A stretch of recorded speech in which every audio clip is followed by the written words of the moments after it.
ನಮಸ್ಕಾರ ಪ್ರಿಯ ವೀಕ್ಷಕರೇ. ಓಂ ನಮಃ ಸೂರ್ಯಾಯ ಚಂದ್ರಾಯ ಮಂಗಳಾಯ ಬುಧಾಯ ಶಃ ಗುರು ಶುಕ್ರ ಶನಿಭ್ಯಶ್ಚ ರಾಹವೇ ಕೇತವೇ ನಮೋ ನಮಃ.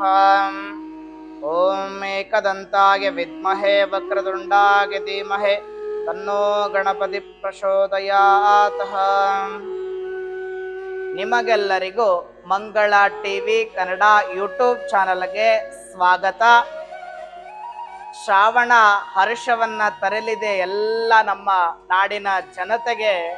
ಶ್ರಾವಣ ಮಾಸದಲ್ಲಿ ಹಬ್ಬಗಳು ಬರ್ತಾ ಇದೆ, ಮುಖದಲ್ಲಿ ಸಂತೋಷ ತರ್ತಾ ಇದೆ. ಹಾಗಾದರೆ ಆಗಸ್ಟ್ ತಿಂಗಳಲ್ಲಿ ವೃಷಭ ರಾಶಿಯವರಿಗೆ ಹಣ, ಮದುವೆ, ಪ್ರೀತಿ ವಿಚಾರದಲ್ಲಿ ಸ್ವಲ್ಪ ಕುಂಠಿತನಾಗಿ ಅನಾನುಕೂಲ, ಅಶುಭ ಫಲಗಳು ತೋರಿಸ್ತದ. ಹಾಗಾದರೆ ಯಾವ ವಿಚಾರದಲ್ಲಿ ಎಚ್ಚರದಿಂದಿರಬೇಕು ವೃಷಭ ರಾಶಿಯವರಾಗಿರ್ತಕ್ಕಂಥವರು? ಹಾಗಾಗಿ ಏನದ ಗುರುಗಳ ಆಗಸ್ಟ್ ತಿಂಗಳಲ್ಲಿ ವೃಷಭ ರಾಶಿಯವರಿಗೆ ಏನೆಲ್ಲ ಅನಾನುಕೂಲಗಳದಾವ, ಏನೆಲ್ಲ ಅನುಕೂಲತೆಗಳದಾವ, ಈ ವಿಷಯವನ್ನ ನಮ್ಗೆ ತಿಳಿಸಿಕೊಡಿ ಗುರುಗಳೇ. ಹಾಗಾದ್ರೆ ಅದಕ್ಕಿಂತ ಮುಂಚಿತವಾಗಿ ನಮ್ಮ ಯೂಟ್ಯೂಬ್ ಚಾನಲ್ ಅನ್ನ ಫಸ್ಟ್ ಟೈಮ್ ಯಾರಾದ್ರೂ ನೋಡ್ತಾ ಇದ್ರೆ ಇವಾಗಲೇ ಸಬ್ಸ್ಕ್ರೈಬ್ ಮಾಡ್ಕೊಳ್ಳಿ, ಲೈಕ್ ಮಾಡಿ, ಶೇರ್ ಮಾಡೋದನ್ನ ಮರಿಬೇಡಿ. ಹಾಗಾದ್ರೆ ವೃಷಭ ರಾಶಿಯವರಿಗೆ ಗುಣಲಕ್ಷಣಗಳೇನು, ಗುಣಧರ್ಮಗಳನ್ನ ತಿಳ್ಕೊಂಬರೋಣ. ಏನದ ಗುರುಗಳ ನಮ್ಮ ವೃಷಭ ರಾಶಿಯವರಿಗೆ 5 ಗುಣಗಳನ್ನ ಎತ್ತಿ ತೋರಿಸ್ತದ. ವೃಷಭ ರಾಶಿಯವರಿಗೆ ಏನಂದ್ರೆ ಸಹಾಯ ಅಂತ ಇವ್ರ ಹತ್ರ ಹೋದ್ರೆ ಸಾಕು, ಸಹಾಯ ಮಾಡುವಂತ ಗುಣ ಇವರದಾಗಿರ್ತದ. ಮಕ್ಕಳನ್ನ ತುಂಬಾ ಪ್ರೀತಿಯಿಂದ ಕಾಣ್ತಾರೆ ಇವರು. ಮತ್ತೆ ಬಹುದೊಡ್ಡ ಕನಸುಗಳನ್ನ ಇಟ್ಕೊಂಡಿರ್ತಾರೆ. ಮತ್ತೆ ಇವ್ರು ಯಾವ್ದಾದ್ರು ಕೆಲ್ಸಕ್ಕೆ ಕೈ ಹಾಕಿದ್ರೆ ಕೆಲ್ಸ ಆಗೋ ತನಕ ಬಿಡೋದಿಲ್ಲ. ಮತ್ತೆ ಇವ್ರೇನಂದ್ರೆ ಕುಟುಂಬವನ್ನ ತುಂಬಾ ಪ್ರೀತಿಯಿಂದ ಕಾಣ್ತಾರೆ. ಬಹುದೊಡ್ಡ ಕನಸುಗಳನ್ನ ಇಟ್ಕೊಂಡು ಮೇಧಾವಿ ಆಗಿರ್ತಾರೆ, ಛಲಗಾರ ಆಗಿರ್ತಾರೆ, ಹಠವಾದಿ ಆಗಿರ್ತಾರೆ. ಮತ್ತೆ ಕೆಟ್ಟವ್ರಿಗೆ ಕೆಟ್ಟವ್ರೆ, ಒಳ್ಳೆಯವ್ರಿಗೆ ಒಳ್ಳೆಯವರೇ, ಅವರಂತೂ ವೃಷಭ ರಾಶಿ. ಮತ್ತೆ ಇನ್ನೊಂದೇನಂದ್ರೆ ಎಲ್ಲರನ್ನ ಗೌರವಿಸ್ತಾರೆ, ಎಲ್ಲರನ್ನ ಪ್ರೀತಿಸ್ತಾರೆ.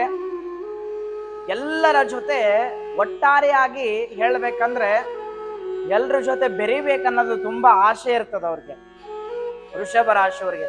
ಇದು ವೃಷಭ ರಾಶಿಯವರ ಗುಣಲಕ್ಷಣಗಳಾಗಿರ್ತಕ್ಕಂಥದ್ದು. ಹಾಗಾದ್ರೆ ಆಗಸ್ಟ್ ತಿಂಗಳಲ್ಲಿ ವೃಷಭ ರಾಶಿಯವರಿಗೆ ಏನಿದೆ ಗುರುಗಳ ನಮ್ಮ ಜೀವನದಲ್ಲಿ ಏನೇನೆಲ್ಲ ಅನುಕೂಲತೆಗಳಾಗ್ತವ? ಅದಕ್ಕಿಂತ ಮುಂಚಿತವಾಗಿ ಈ ಶ್ರಾವಣ ಮಾಸದಲ್ಲಿ ಹಬ್ಬಗಳು ಯಾವ ರೀತಿಯಾಗಿ ಬರ್ತಾವನ್ನುವಂಥದ್ದನ್ನು ತಿಳಿಯೋಣ. ಮೊದಲನೇದಾಗಿ 12ನೇ ತಾರೀಕು 8ನೇ ತಿಂಗಳು 2026ರಂದು ಆಗ ಏನಾಗ್ತದಂದ್ರ ಭೀಮನ ಅಮಾವಾಸ್ಯೆ ಬರ್ತದ. ಭೀಮನ ಅಮಾವಾಸ್ಯೆ ಕಳಿತಾ ಹೋದಂಗೆ 16ನೇ ತಾರೀಕು 8ನೇ ತಿಂಗಳು 2026ರಂದು ನಾಗ ಚತುರ್ಥಿ ಬರ್ತದ. ಅದೇ 17ನೇ ತಾರೀಕು 8ನೇ ತಿಂಗಳು 2026 ನಾಗರ ಪಂಚಮಿ ಹಾಲು ಎರಿಯುವಂಥದ್ದು ಬರ್ತದ. 21ನೇ ತಾರೀಕು ನಮ್ಮ ನಾಡಿನಾದ್ಯಂತ 8ನೇ ತಿಂಗಳು 2026ರಂದು ವರಮಹಾಲಕ್ಷ್ಮಿ ಹಬ್ಬ ಬರ್ತದ. 21ನೇ ತಾರೀಕು 23ನೇ ತಾರೀಕು 8ನೇ ತಿಂಗಳು 2026ರಂದು ಪುತ್ರದ ಏಕಾದಶಿ ಬರ್ತದ, ಏಕಾದಶಿ ಇರ್ತದ. 26ನೇ ತಾರೀಕು 8ನೇ ತಿಂಗಳು 2026ರಂದು ಅವತ್ತು ತಿರಿ ಓಣಂ ಇರ್ತದ, ಮುಸ್ಲಿಂಗೂ ಹಬ್ಬ ಆಗಿರ್ತದ. ಅವತ್ತು ಹೌದೇನೋ ಬಕ್ರೀದೋ ಏನು ಈದ್ ಮಿಲಾದೋ ಏನೋ ಇದೆ ಹಬ್ಬ, ನಮ್ಗೆ ತಿರಿ ಓಣಂ ಇದೆ. 28ನೇ ತಾರೀಕು 8ನೇ ತಿಂಗಳು 2026 ರಕ್ಷಾ ಬಂಧನ ಇರ್ತಕ್ಕಂಥದ್ದು. ಮತ್ತೆ 28ನೇ ತಾರೀಕು 8ನೇ ತಿಂಗಳು 2026ರಂದು ಅವತ್ತು ಹುಣ್ಣಿಮೆಯರಾಗಿರ್ತಕ್ಕಂಥದ್ದು. ಮತ್ತೆ 31ಕ್ಕೆ ಸಂಕಷ್ಟಹರ ಚತುರ್ಥಿ ಆಗಿರ್ತಕ್ಕಂಥದ್ದು. ಈ ರೀತಿಯಾಗಿ ಹಬ್ಬಗಳು ಬರ್ತಕ್ಕಂಥದ್ದು. ಆದರೆ ನಾವೆಲ್ಲರೂ ಆಚರಿಸುವಂತ ಹಬ್ಬ ಏನ್ ಹೇಳಿ, ಆಗಸ್ಟ್ 15. ಆಗ ಅಷ್ಟೇ ಅಲ್ಲ, ನಮಗೆ ನೆನಪಾಗೋದು ಆಗ ಅಷ್ಟೇ ಅಲ್ಲ, ಆಗಸ್ಟ್ ಎಲ್ಲರ ಮೈಯಲ್ಲಿ ರೋಮಾಂಚನಗೊಳ್ತದ. 1947 ಆಗಸ್ಟ್ 15ರಂದು ನಮ್ಗೆ ಸ್ವತಂತ್ರವನ್ನ ಸಿಕ್ಕಿರ್ತಕ್ಕಂತಹ ದಿವಸ ಆಗಿರ್ತಕ್ಕಂಥ ಖುಷಿ ವಿಚಾರ, ಸಂಭ್ರಮದ ಆಚರಣೆಯನ್ನ ಆಚರಿಸ್ತಕ್ಕಂಥದ್ದು. ಹೀಗೆಲ್ಲ ಆಚರಣೆಗಳನ್ನ ಶ್ರಾವಣ ಮಾಸದಲ್ಲಿ ಬರ್ತಾ ಇದೆ. 21ಕ್ಕೆ ವರಮಹಾಲಕ್ಷ್ಮಿ ಹಬ್ಬವನ್ನ ಮಾಡ್ಕೊಳ್ಳಿ. ಅದರ ಸಮಯವನ್ನ ನಾನು ನಿಮ್ಗೆ ತಿಳಿಸ್ತೀನಿ. ಅದಕ್ಕಿಂತ ಮುಂಚಿತವಾಗಿ ವೃಷಭ ರಾಶಿಯವರಿಗೆ ಹೇಗಿದೆ ಗುರುಗಳ ಆಗಸ್ಟ್ ತಿಂಗಳಲ್ಲಿ ಏನೆಲ್ಲ ಲಾಭಗಳು ದೊರೀತಾವ ಗುರುಗಳ? ಹಾಗಾದರೆ ವೃಷಭ ರಾಶಿಯವರಿಗೆ ಏನಾಗ್ತದಂದ್ರೆ, ವೃಷಭ ರಾಶಿಗೆ ರಾಶಾಧಿಪತಿ ಆಗಿರ್ತಕ್ಕಂಥ ಶುಕ್ರ ಗ್ರಹ ನೀಚನಾಗಿ ಪಂಚಮ ಸ್ಥಾನದಲ್ಲಿ ಕುತ್ಕೊಂಡಿರೋದ್ರಿಂದ, ಲಾಭದಲ್ಲಿ ಶನಿ ಕುತ್ಕೊಂಡಿರೋದ್ರ, ಶನಿ ದೃಷ್ಟಿ ಶುಕ್ರನ ಮೇಲೆ, ಶುಕ್ರ ಇದ್ರೂ ಕೂಡ ಶುಕ್ರ ನೀಚ ಸ್ಥಿತಿನ ಆಗಿರೋದ್ರಿಂದ ಬಹಳ ಮುಖ್ಯವಾಗಿ ಕೆಲವರು ಸಮಸ್ಯೆಗಳನ್ನ ಈ ತಿಂಗಳಲ್ಲಿ ನಿಮಗೆ ಗೊತ್ತಾಗ್ತದ. ಅನೇಕ ರೀತಿಯ ಸಮಸ್ಯೆಗಳನ್ನ ಎದುರಿಸ್ತೀರಾ ಈ ತಿಂಗಳಲ್ಲಿ. ಮತ್ತೆ ಕೆಲವೊಂದು ವಿಚಾರದಲ್ಲಿ ಬಹಳ ಎಚ್ಚರದಿಂದಿರಬೇಕಾಗ್ತದ. ಏನು ಗುರುಗಳು ಹಿಂಗೆ ಹೇಳ್ಬಿಟ್ರು, ತುಂಬಾ ಎಚ್ಚರದಿಂದಿರಬೇಕಾಗ್ತದ. ಮತ್ತೆ ರಾಶಾಧಿಪತಿ ನೀಚನಾಗಿರುವ ಕಾರಣ ಬೇಡವಾದ ಆಲೋಚನೆಗಳು ಬರ್ತವೆ, ನಿಮ್ಮ ಕೈಯಾರೆ ಕೆಟ್ಟ ಕೆಟ್ಟ ಕೆಲಸಗಳಾಗ್ತವೆ. ಮತ್ತೆ ಅನೇಕ ರೀತಿಯ ಮನಸ್ಥಿತಿಗಳು, ಸಮಾಧಾನ ಇರೋದಿಲ್ಲ, ಎಲ್ಲಿ ಕೂತ್ರು ಸಮಾಧಾನ ಇರಲ್ಲ, ಮನಸ್ಸಲ್ಲಿ ಭಯ ಆತಂಕಗಳು ಸ್ಟಾರ್ಟ್ ಆಗ್ತವೆ, ತೊಂದರೆಗಳು ಸ್ಟಾರ್ಟ್ ಆಗ್ತವೆ, ಆತ್ಮವಿಶ್ವಾಸವನ್ನ ಕಳ್ಕೊಳ್ತೀರಾ, ಜೀವನದಲ್ಲಿ ಭಯ ಸ್ಟಾರ್ಟ್ ಆಗ್ತದ, ಇತ್ಯಾದಿಗಳನ್ನ ಅನುಭವಿಸ್ತೀರಾ ಈ ತಿಂಗಳಲ್ಲಿ. ಸುಮಾರು ಕಷ್ಟಗಳನ್ನ ನೋಡ್ತೀರಾ. ಮತ್ತೆ ನಿಮ್ಮ ವ್ಯಕ್ತಿತ್ವಕ್ಕೆ ಧಕ್ಕೆ ಬರುವಂತಹ ಸನ್ನಿವೇಶಗಳು ಉಂಟಾಗ್ತದ. ಈ ರೀತಿಯಾಗಿ ಬಂದಾಗ ಸಮಸ್ಯೆಗಳು ಒಂದ್ರ ಮೇಲೊಂದು ವೃಷಭ ರಾಶಿಯವರಿಗೆ ಕಾಡ್ತಾನೇ ಇರ್ತದ. ಮತ್ತೆ ಆರೋಗ್ಯದಲ್ಲಿ ಸಮಸ್ಯೆಗಳು ಬರ್ತದ, ದೈಹಿಕವಾಗಿ ಆಗ್ಲಿ ಮಾನಸಿಕವಾಗಿ ಈ ತಿಂಗಳಲ್ಲಿ ತುಂಬಾ ಸಮಸ್ಯೆಗಳು ಉಂಟಾಗ್ತಕ್ಕಂಥದ್ದು. ಈ ತಿಂಗಳು ಬರೀ ಆರೋಗ್ಯವನ್ನ ಕೆಡಿಸ್ಕೊಳ್ಳದೆ, ನೀವು ಚೆನ್ನಾಗಿದಾರ ಅಂದ್ರೆ ಏನಾದ್ರೂ ಒಂದು ಜಡ್ಡು ತಾಪತ್ರೆ ಬರದೆ ಅನಾರೋಗ್ಯಕ್ಕೆ ತುತ್ತಾಗ್ತೀರಾ ಈ ತಿಂಗಳಲ್ಲಿ. ಮತ್ತೆ ದ್ವಿತೀಯಾಧಿಪತಿ ತೃತೀಯ ಭಾವದಲ್ಲಿ ಸ್ಥಿತನಾಗಿರೋದ್ರಿಂದ ಹಣಕಾಸಿನ ವಿಚಾರದಲ್ಲಿ ದುಡ್ಡು ಬರ್ತದ, ಹಣ ನಿಲ್ಲೋದಿಲ್ಲ, ದುಡ್ಡು ಸಾಕಷ್ಟು ಬರ್ತದ, ಯಾವುದೇ ಒಂದು ರೂಪದಲ್ಲಿ ನೀರಾಗಿ ಖರ್ಚಾಗಿ ಹೋಗಿ ಬಿಡ್ತದ, ಹಣ ನಿಮ್ಮ ಕೈಯಲ್ಲಿ ಇರೋದಿಲ್ಲ, ಮತ್ತೆ ಹಣ ಉಳಿತಾಯ ಆಗೋದಿಲ್ಲ. ಮತ್ತೆ ಏನೇ ಖರ್ಚು ವೆಚ್ಚಗಳನ್ನ ಎಷ್ಟೇ ಕೂಡಿಡಕ್ ಪ್ರಯತ್ನ ಮಾಡ್ತಾರೆ, ಏನೋ ಒಂದು ಖರ್ಚು ವೆಚ್ಚ ಮಾಡಿ ಹಾಳಾಗ್ಬಿಡ್ತದ. ಬಟ್ ಹಣಕಾಸಿನ ಸಮಸ್ಯೆ ಬರೋದಿಲ್ಲ, ಬಂದರೂ ಸಹಿತ ಎದುರಿಸುವಂತ ಶಕ್ತಿ ನಿಮ್ಗೆ ಇರೋದಿಲ್ಲ. ಹಾಗಾಗಿ ಏನಾಗ್ತದ ಅಂದ್ರೆ, ಆ ಟೈಮ್ ಬಂದು ದುಡ್ಡು ಸೇರ್ತದ ನಿಮಗೆ. ಆ ಟೈಮಿಗೆ ಬಂದು ದುಡ್ಡು ಸೇರ್ಬೇಕು, ಆ ಟೈಮಿಗೆ ದುಡ್ಡು ಬಂದು ಸೇರ್ತದ. ಧನಾಧಿಪತಿ ಗುರುವಿನೊಂದಿಗೆ ಜೊತೆಲಿ ಇರೋದ್ರಿಂದ ಒಟ್ಟು ದುಡ್ಡು ಬರ್ತದ. ಧನಾಧಿಪತಿ ಗುರುವಿನೊಂದಿಗೆ ಒಟ್ಟಾಸೆ ದುಡ್ಡು ಬರ್ತದ. ಬಟ್ ಏನಂತಂದ್ರೆ, ಚತುರ್ಥ ಭಾವಾಧಿಪತಿ ರವಿ ಶುಕ್ರ ಗ್ರಹ ಇವೆರಡು ಗ್ರಹಗಳಿದ್ದಾರೆ. ಅಂದ್ರೆ ಚತುರ್ಥ ಭಾವದಲ್ಲಿ ಇರೋದ್ರಿಂದ ಶುಭ.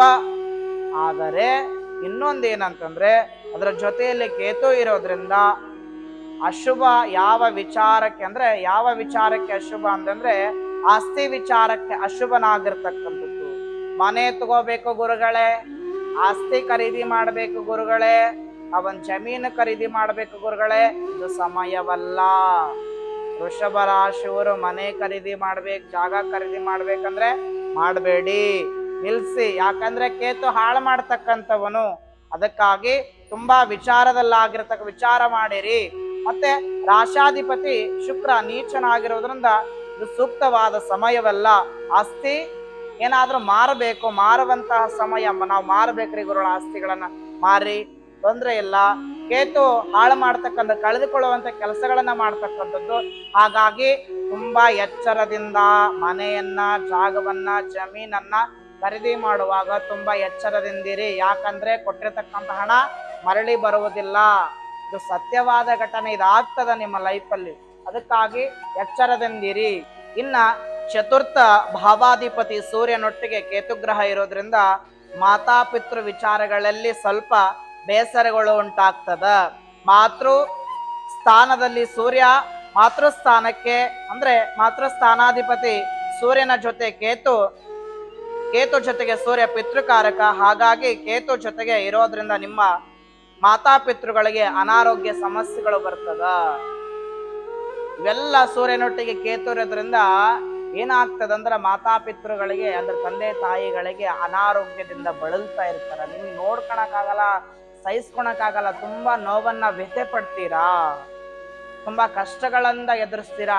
ಈ ತಿಂಗಳು ಏನ್ರಿ ಗುರುಗಳ ಶ್ರಾವಣ ನಮ್ಗೆ ಶುಭ ತರ್ಲಿ ಅಂದ್ರೆ ಅಶುಭ ತರ್ತಾ ಇದೆ. ಯಾಕಂದ್ರೆ ನಿಮ್ಮಲ್ಲಿ ಏನಾಗ್ತದಂದ್ರೆ ಸೂರ್ಯ ಕೇತು ಈ ಒಟ್ಟೊಟ್ಟಿಗೆ ಎಲ್ಲವೂ ಸಹಿತ ಗ್ರಹಗಳು ವಕ್ರಿಸ್ಕೊಂಡಿರೋದ್ರಿಂದ ನಿಮ್ಗೆ ಅನಾರೋಗ್ಯದಲ್ಲಿ ತುತ್ತಾಗ್ತೀರಾ.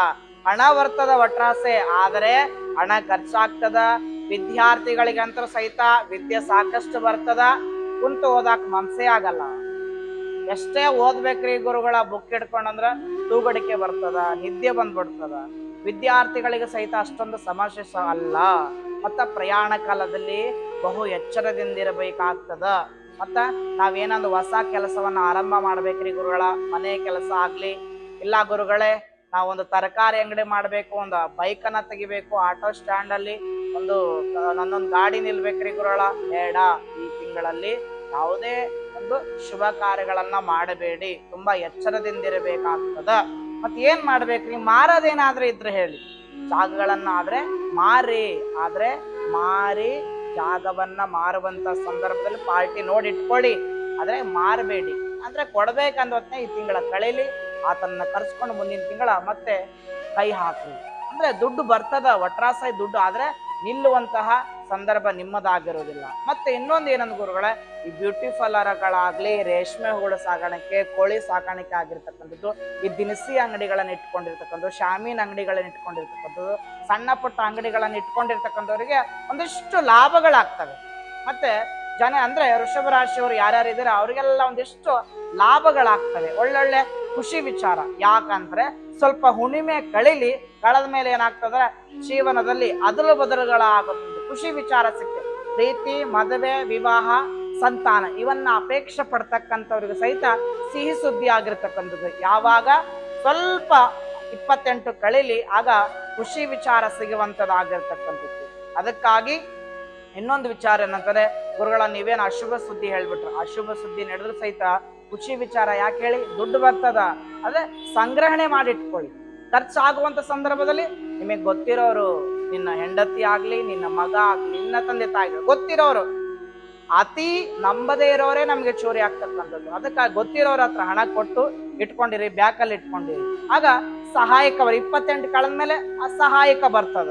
ಹಾಗಾಗಿ ಏನ್ರಿ ಗುರುಗಳ, ನಮ್ಗೆ ಇದಕ್ಕೇನ್ ಪರಿಹಾರ ಗುರುಗಳ, ಏನ್ ಮಾಡ್ಬೇಕ್ರಿ ಅಂತಂದ್ರ ಮೇನ್ ಕಾರಣ ಏನಂತಂದ್ರೆ, ನೀವೇನ್ ಮಾಡ್ಬೇಕು, ಫಸ್ಟ್ದಾಗಿ ನೀವು ಎಲ್ಲಿ ವಿಷ್ಣು ದೇವಸ್ಥಾನ ಇರ್ತದ, ಎಲ್ಲಿ ಕೃಷ್ಣನ ದೇವಸ್ಥಾನ ಇರ್ತದ, ಅಲ್ಲಿ ಪ್ರಾರ್ಥನೆ ಮಾಡಿಕೊಂಡು ಪ್ರತಿ ಮಂಗಳವಾರ ದಿವಸ ಒಂದು ತುಳಸಿ ಹಾರವನ್ನ ಕೊಡಿ. ಅದು ಆಗಿಲ್ಲ ಅಂತಂದ್ರೆ ಗುರುವಾರ ದಿವಸ ರಾಯರಿಗೆ ಒಂದು ತುಳಸಿ ಹಾರವನ್ನ ಕೊಡಿ. ತುಳಸಿ ಹಾರ ಕೊಡಲಿಕ್ಕೆ ನನಗೆ ಆಗಿಲ್ಲ ಗುರುಗಳೇ ನಮ್ಮೂರಲ್ಲಿ, ಆದರೆ ಇನ್ನೊಂದು ಆಗ್ತದ, ಗರಿಕೆ ಹಾರವನ್ನ ಮಾಡಿ ಒಂದು 21 ಗರಿಕೆಯನ್ನ ಹಾರ ಮಾಡಿ, 21 ಗರಿಕೆಯನ್ನ ಮಾಡಿ 21 ಕಟ್ಟಿ ಅದನ್ನ ಗಣಪತಿ ದೇವಸ್ಥಾನಕ್ಕೆ ಕೊಡಿ. ಎಲ್ಲ ವಿಘ್ನಗಳು ದೂರ ಆಗ್ತವ, ಆಗ ಕೆಲಸಕ್ಕೆ ಕೈ ಹಾಕಿ. ಗುರುಗಳ, ಗಣಪತಿ ದೇವಸ್ಥಾನ ಇಲ್ಲ, ವಿಷ್ಣು ದೇವಸ್ಥಾನ ಇಲ್ಲ ಗುರುಗಳೇ, ಗಣಪತಿ ದೇವಸ್ಥಾನ, ಶಿವನ್ ದೇವಸ್ಥಾನ ಇರ್ತದ, ನಂದಿ ದೇವಸ್ಥಾನ ಇರ್ತದ, ಬಸವೇಶ್ವರ ದೇವಸ್ಥಾನಕ್ಕರ ಹೋಗಿ, ಅಂದ್ರೆ ಶಿವನ್ ದೇವಸ್ಥಾನಕ್ಕೆ ಹೋಗಿ ಹಾಲಿನ ಅಭಿಷೇಕವನ್ನ ಮಾಡ್ಕೊಂಡು ತಿಂಗಳಲ್ಲಿ 1-2 ಸರಿ ಮಾಡಿಸಿ ಸಾಕು. 28 ಬರೋದಲ್ಲಿ ಎಷ್ಟು ಸೋಮವಾರ ಬರುತ್ತಾ, ಆಗ ಸ್ವಲ್ಪ ಮನಸ್ಸಿಗೆ ಸಮಾಧಾನ ಸಿಗ್ತದ, ಆರೋಗ್ಯವನ್ನ ಚೇತರಿಸ್ಕೊಳ್ತೀರ. ಮತ್ತೆ ಇನ್ನೊಂದು ಏನಂತಂದ್ರೆ, ಇನ್ನೊಂದು ಗುರುಗಳೇ, ಇಷ್ಟೆಲ್ಲ ಪರಿಹಾರವನ್ನ ಹೇಳಿದ್ರಿ, ಇದಕ್ಕೆ ಏನೇ ಗುರುಗಳೇ ನಾವು ಏನ್ ಮಾಡ್ತಕ್ಕಂಥದ್ದು? ಆದ್ರೆ ನಿಮ್ಗೊಂದು ಉದಾಹರಣೆ ಹೇಳ್ತೀನಿ ಕೇಳಿ. ಯಾರೆಲ್ಲ ನಮ್ಮ ಕರ್ನಾಟಕದಲ್ಲಿ ಜನಿಸಿ ನಮ್ಮ ಹಿಂದೂ ಸಂಸ್ಕೃತಿಯನ್ನ ಆಚರಣೆಯನ್ನ ಮಾಡ್ತಾ ಎಲ್ಲರಿಗೂ ಖುಷಿಯನ್ನ ತರ್ತಕ್ಕಂತಹ ಆಗಸ್ಟ್ 15 ಬರ್ತಾ ಇದೆ. ಎಲ್ಲರೂ ಸಹಿತ ಸ್ವಾತಂತ್ರ್ಯ ದಿನಾಚರಣೆ ಶುಭಾಶಯಗಳಂತ ಕಮೆಂಟ್ ಮಾಡ್ಬೇಕು. ಎಷ್ಟೆಲ್ಲ ನಮ್ಮ ಕನ್ನಡದ ಕೋಟ್ಯಾಧಿಪತಿಗಳು ನೀವು ಇದ್ದೀರಾ ಅಂತಕ್ಕಂಥ ನಮಗೆ ಗೊತ್ತಾಗ್ಬೇಕಲ್ಲ. ಎಷ್ಟು ಜನ ನಮ್ಮ ಕರ್ನಾಟಕದಲ್ಲಿ ಎಷ್ಟೊಂದು ಕೋಟಿ ಜನ ಇದ್ದಾರೆ ಅನ್ನೋದು ನಮ್ಗೆ ಈ ಮೆಸೇಜ್ ಅಲ್ಲೇ ಗೊತ್ತದ. ಕಮೆಂಟ್ ಬಾಕ್ಸ್ ನಲ್ಲಿ ಮರೆಯದೆ ತಿಳಿಸ್ಬೇಕು. ಸ್ವಾತಂತ್ರ್ಯ ದಿನಾಚರಣೆಯ ಶುಭಾಶಯಗಳಂತ ಮರೆಯದೆ ತಿಳಿಸ್ಬೇಕು. ಸುಮಾರು ಸರಿ ಹೇಳಿದ್ದೀನಿ. ಮತ್ತೆ ಇನ್ನೊಂದು ಏನಂತಂದ್ರೆ, ಗುರುಗಳ ಎಷ್ಟೇ ಕಷ್ಟಗಳು ಬಂದ್ರೆ ಹೆಂಗಿರ್ಬೇಕ್ರಿ ಅಂದ್ರ, ಕಬ್ಬಿಣ ಕಾಯಿಸಿ ಹೊಡೆದಾಗ್ಲೇ ಕಬ್ಬಿಣಕ್ಕೆ ಬೆಲೆ ಅಂತ. ಅದು ಕಷ್ಟಗಳನ್ನ ಹೊಡೆದಾಗ ಆಗಲ ಜಯಿಸಿದವನು ಕಷ್ಟಗಳನ್ನು ನುಂಗಿದಾಗ್ಲೇ ಮನುಷ್ಯನಿಗೆ ಬೆಲೆ ಅಂತ. ನಿಂತು ನೀರಿಗೆ ಬೆಲೆ ಇಲ್ಲ ಅಂತ, ಕುಂತು ಮನುಷ್ಯನಿಗೆ ಬೆಲೆ ಇಲ್ಲ ಅಂತ. ಯಾಕಂದ್ರೆ ಒಂದು ವಿಚಾರ ಹೇಳ್ತೀನಿ, 17 ವರ್ಷ ಆದ್ರೂ 17 ವರ್ಷ ಆದ್ರೂ ಮಗ ದುಡಿತಾ ಇದ್ರೆ, ಮಗ ದುಡಿತಾ ಇದ್ರೆ, ಅಪ್ಪ ಮನೆಯಲ್ಲಿದ್ರೆ ಅಪ್ಪ ನಾಲಾಯಕ್ ಅಂದರ್ಥ. ಅರ್ಥ ಮಾಡ್ಕೊಳ್ಳಿ. 60 ವರ್ಷ ಆದ್ರೂ ಮಗ ಮನೆಯಲ್ಲಿ ಕುತ್ಕೊಂಡಿದ್ದಾನೆ ಅಂದ್ರೆ ಮಗ ನಾಲಾಯಕ್ ಅಂದರ್ಥ. ಇವೆರಡೂ ದುಡಿತಾ ಇದ್ದಾರೆ ಗುರುಗಳೇ, ಇಬ್ರು ದುಡಿತಾ ಇದ್ರೆ ಜೀವನವನ್ನ ಅರ್ಥೈಸ್ಕೊಂಡು ಹೋಗ್ತಾ ಇದ್ದೀರಿ ಅಂದರ್ಥ. ಅದಕ್ಕಾಗಿ ನಾವೇನೇ ಆಗ್ಲಿ, ಎಷ್ಟೇ ಕಷ್ಟಗಳಾಗ್ಲಿ, ಕಸ ಗುಡಿಸಿ ಮೇಲೆ ಕಸ ಹೊಡಿತಾ ಹೊಡಿತಾ ಹೊಡಿತಾ ಹೋದಾಗ ಕಸ ಬರ್ತದ. ಜೀವನವನ್ನ ಜಯಿಸ್ತಾ ಜಯಿಸ್ತಾ ಹೋದಾಗ ಸುಖ ಬರ್ತದ. ಇಷ್ಟೇ ಜೀವನದಲ್ಲಿ. ಏನಂದ್ರೆ ಒಬ್ಬ ರಾಜ ಇರ್ತಾನ, ರಾಜ ಏನ್ ಮಾಡಿರ್ತಾನ, 3 ಜನಗಳಿಗೆ 3 ಚೀಲವನ್ನ ಕೊಟ್ಟಿರ್ತಾನ. ಕೊಟ್ಟು ಈ ಚೀಲದೊಳಗಡೆ ಒಳ್ಳೆ ಹಣಗಳನ್ನ, ಅಂದ್ರೆ ಒಳ್ಳೊಳ್ಳೆ ಹಣ್ಣುಗಳನ್ನ ತುಂಬ್ಕೊಂಡು ಬನ್ನಿ. ತುಂಬ್ಕೊಂಡು ಬಂದ್ರೆ ನಿಮಗೆ ಯಾರು ಬೇಗ ಬರ್ತೀರಾ ಅವ್ರಿಗೆ ಸೂಕ್ತವಾದ ವಜ್ರ ಕೊಡ್ತೀನಿ ಅಂತ ಹೇಳಿದಾಗ 3 ಮಂದಿ ಏನ್ ಮಾಡ್ತಾರೆ, ಓಡೋಡಿ ಹೋಗ್ತಾರೆ. ರಾಜನ ತೋಟಕ್ಕೆ ಹೋಗ್ತಾರೆ. ಹೋಗಿ ಅಲ್ಲಿರ್ತಕ್ಕಂಥ ಒಬ್ಬವನ್ ಏನ್ ಮಾಡ್ತಾನೆ, ಕಲ್ಲು ಮಣ್ಣು ಎಲ್ಲ ತುಂಬ್ಕೊಂಡು ಮೇಲೆ ಒಳ್ಳೊಳ್ಳೆ ಹಣ್ಣುಗಳ ಹಾಕೊಂಡ್ ಬಂದ್ಬಿಡ್ತಾನೆ. ಇನ್ನೊಬ್ಬವ ಏನ್ ಮಾಡ್ತಾನೆ, ಕೊಳ್ತಿರತಕ್ಕಂಥ ಹಣ್ಣುಗಳನ್ನ ತುಂಬ್ತಾನೆ, ಮೇಲ್ಗಡೆ ಒಳ್ಳೆ ಹಣ್ಣುಗಳನ್ನ ಹಾಕೊಂತಾನೆ. ಮೂರನೇದವ ಏನ್ ಮಾಡ್ತಾನೆ, ಹಣ್ಣು ಹಾಕಲ್ಲ, ಮಣ್ಣು ಹಾಕಲ್ಲ, ಒಳ್ಳೊಳ್ಳೆ ಹಣ್ಣುಗಳನ್ನ ತುಂಬ್ಕೊಂತಾನೆ. ಆಗ ರಾಜ ನಮಗೆ ಕಿರೀಟ ಕೊಡಿ, ಹಣ್ಣುಗಳನ್ನ ತುಂಬ್ಕೊಂಡ್ ಬಂದಿದ್ದೀನಿ. ಆಗ 1 ತಿಂಗಳು ನೀವು ಜೈಲಲ್ಲಿರಿ ಅಂತ ಹೇಳಿದಾಗ ಜೈಲಲ್ಲಿ ಇರ್ತಾರೆ. ಜೈಲಲ್ಲಿ ಇದ್ದಾಗ ಏನ್ ಮಾಡ್ತಾರೆ ಅಂದ್ರೆ, ಜೈಲಿನಲ್ಲಿ ಆಗ ಅವ್ರಿಗೆ ಹಸಿವಾಗ್ತದ, ಹಣ್ಣುಗಳನ್ನ ತಿಂತಾರೆ. ಅವ್ರೇನು, ಒಬ್ಬವ ಮಣ್ಣುಗಳನ್ನು ತುಂಬಿರ್ತಾನೆ, ಮೇಲೆ ಒಳ್ಳೆ ಹಣ್ಣುಗಳನ್ನ, ಒಬ್ಬವ ಕೆಳಗೆ ಕಲ್ಲುಗಳನ್ನ ಹಾಕಿರ್ತಾರೆ, ಒಳ್ಳೆ ಹಣ್ಣುಗಳ, ಇನ್ನೊಬ್ಬ ಒಳ್ಳೆ ಪೂರ್ತಿ ಹಣ್ಣುಗಳನ್ನ ಹಾಕಿರ್ತಾರೆ. ಆಗ ತಿಂತ ತಿಂತ ತಿಂತ ತಿಂತ ಖಾಲಿ ಆಗ್ತಾ, ಒಳ್ಳೆ ಹಣ್ಣು ಕೊಳತ್ ಹಣ್ಣು ಇರ್ತಾವ ಅದನ್ನೇ ತಿಂತಾನೆ, ಅನಾರೋಗ್ಯಕ್ಕೆ ತುತ್ತಾಗ್ತಾನೆ. ಇನ್ನೊಬ್ಬವ ಹಣ್ಣು ಖಾಲಿ ಆಗ್ತಾ ಮಣ್ಣುಗಳಿರ್ತಾವೆ ಅದನ್ನೇ ತಿಂತಾನೆ. ಇನ್ನೊಬ್ಬ ಒಳ್ಳೆ ಹಣ್ಣುಗಳು ತಿಂದು ತಿಂದು ಕಷ್ಟಪುಷ್ಟನಾಗ್ತಾನೆ. ಆಗ ರಾಜ ಬಿಡುಗಡೆ ಬಂದು ಒಳ್ಳೆ ಹಣ್ಣನಿಗೆ ಕಿರೀಟ ಕೊಡ್ತಾನೆ. ಇವರಿಬ್ರು ಸತ್ವಾಗ್ಬಿಡ್ತಾರೆ. ಇದ್ರ ತಾತ್ಪರ್ಯ ಏನ ಹೇಳ್ತದ ಅಂದ್ರೆ, ನೀವೆಲ್ಲ ವೃಷಭ ರಾಶಿಯವರಿಗೆ ಆಗ್ಲಿ, ಯಾವ ರಾಶಿಯವರ ಜೀವನದಲ್ಲಿ ಭಗವಂತ ನಮ್ಗೆ ಅದು ಕೊಟ್ಟಿಲ್ಲ, ಇದು ಕೊಟ್ಟಿಲ್ಲ, ಏನ್ ಮಾಡಿಲ್ಲ, ಬಿಡಿ, ನಿಮ್ಮಂಗೆ ಯಾರು ಇಲ್ಲ, ಇವರೇ ಗ್ರೇಟ್ ಪರ್ಸನ್. ನೀವು ನಿಮ್ಮಷ್ಟು ಖುಷಿ ಆಗಿರಲ್ಲ. ಕೈ ಇಲ್ದವನು ಕಾಲಿಲ್ಲ, ಕಾಲ್ದವನು ಕೈ ಇಲ್ಲ. ಹಾಗಾಗಿ ಜೀವನವನ್ನ ಜಯಿಸ್ತಕ್ಕಂಥದಾಗ ರಾಜ ಕಿರೀಟವನ್ನಿಟ್ಟಾಗ ಸಂತೋಷ ಆಗ್ತದೆ. ಹಾಗಾಗಿ ಭಗವಂತ ನಮ್ಗೆ ಎಲ್ಲಾ ಕೊಟ್ಟಿರ್ತಾನೆ. ಆದರೆ ಏನಂತಂದ್ರೆ, ನಾವು ಜಯಿಸುವಂತ ಸಾಮರ್ಥ್ಯ ನಮ್ಮದಾಗಿರ್ಬೇಕು. ಎಷ್ಟೇ ಕಷ್ಟಗಳನ್ನಿದ್ರು ನಾನು ಎದುರಿಸ್ತೀನಿ, ನಾನು ಏನಂದ್ರ ಎದುರೋದಿಲ್ಲ ಅಂತಾಗಿ ನಾನು ಎಲ್ಲವನ್ನ ಜಯಿಸಬಲ್ಲೆ, ನಾನೆಲ್ಲ ಮಾಡಲ್ಬಲ್ಲೆ ಅಂತ ಛಲ ಇತ್ತು ಅಂತಂದ್ರೆ, ದೇಹ ಒಳ್ಳೆ ಸುಂದರವಾಗಿರ್ತಕ್ಕಂಥ ಶರೀರ ಕೊಟ್ಟಾನ. ಅದು ಹೆಣ್ಣಾಗ್ಲಿ ಗಂಡಾಗ್ಲಿ ಎಲ್ಲರಿಗೂ ಒಳ್ಳೆ ಸುಂದರವಾಗಿರ್ತಕ್ಕಂಥ ಶರೀರವನ್ನ ಕೊಟ್ಟಾನ. ಈ ಕಾಯ ಮಣ್ಣಿಗೆ ಸಲ್ಲಬೇಕಾಗಿರ್ತಕ್ಕಂಥದ್ದು. ಅದಕ್ಕಾಗಿ ನಾವೆಲ್ಲರೂ ಸಹಿತ ಗುರುಗಳನ್ನ ಪ್ರಾರ್ಥನೆ ಮಾಡಿಕೊಂಡು ಒಳ್ಳೆಯ ಮಟ್ಟಕ್ಕೆ ಬೆಳೆಯೋಣ. ಯಾಕಂದ್ರೆ ಫುಟ್ಪಾತ್ ಅಲ್ಲಿರೋನು ಒಳ್ಳೆ ಜಾಗಕ್ಕೆ ಬರ್ತಾನೆ, ಒಳ್ಳೆ ಜಾಗದಲ್ಲಿರೋನು ಫುಟ್ಪಾತಲ್ಲಿ ಮಲಗಲೇಬೇಕು. ಅದಕ್ಕಾಗಿ ನಾವೆಲ್ಲರೂ ಸಹಿತ ಖುಷಿಯಿಂದ ಈ ಶ್ರಾವಣ ಮಾಸದಲ್ಲಿ ಆಗಸ್ಟ್ ತಿಂಗಳಲ್ಲಿ ಹಬ್ಬಗಳನ್ನ ಆಚರಿಸೋಣ. ಮತ್ತೆ ಮುಸ್ಲಿಂಗಳು ಸಹಿತ ಹಬ್ಬಗಳು ಬರ್ತದ ಅವ್ರಿಗೆ. ಯಾವಾಗ ಅಂದ್ರೆ 26ನೇ ತಾರೀಕು ಅವರು ಸಹಿತ ಹಬ್ಬಗಳನ್ನ ಆಚರಿಸೋಣ. ನಾವೆಲ್ಲರೂ ಒಂದಾಗೋಣ, ನಾವೆಲ್ಲರೂ ಒಗ್ಗಟ್ಟಾಗಿರೋಣ ಅನ್ನುವಂಥದ್ದೇ ನನ್ನ ಅಭಿಪ್ರಾಯ. ಎಲ್ಲರಿಗೂ ಒಳ್ಳೇದಾಗ್ಲಿ. ಶುಭಂ ಭೂಯಾತ್. ನಮಸ್ಕಾರಗಳು. ಸರ್ವೇ ಜನಃ ಸುಖಿನೋ ಭವಂತು.